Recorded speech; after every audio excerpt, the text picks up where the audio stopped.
Welcome to the first week of Lent.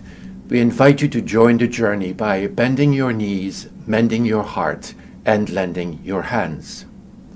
The Spirit drove Jesus into the desert, and he remained in the desert for 40 days, according to the Gospel of St. Mark.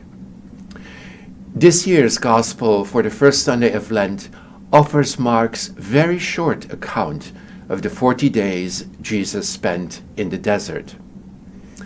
By contrast to the detailed descriptions of Jesus' temptation by the devil in Matthew and Luke, St. Mark simply mentions that Jesus was tempted by the devil, lived among wild beasts, and was tended to by angels.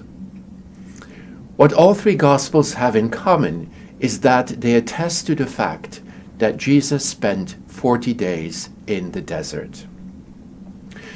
Pope Francis equates the 40 days of Lent with the 40 days Jesus spent in the desert.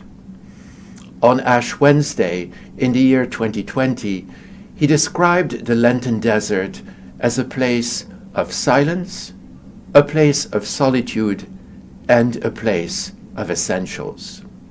Attentive desert silence, according to Pope Francis, is the perfect antidote to a world that is polluted by too much verbal violence, by many offensive and noxious words that the internet amplifies.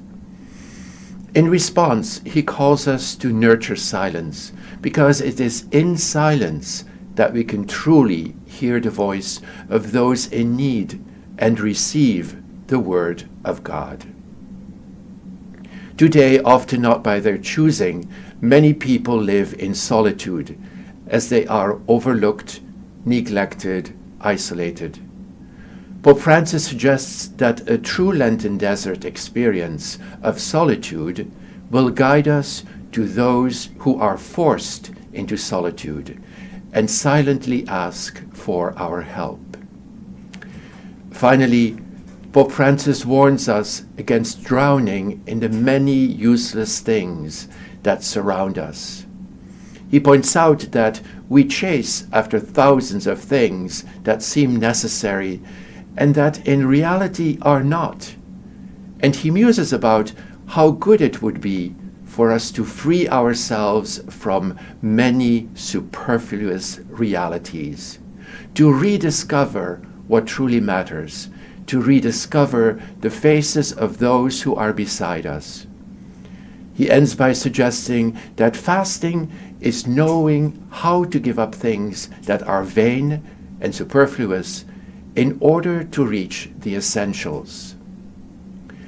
During this first week of Lent, we invite you to bend your knees while cultivating silence, to mend your heart by focusing on essentials, and to lend your hands by reaching out to those who are lonely. We wish you a very blessed Lent.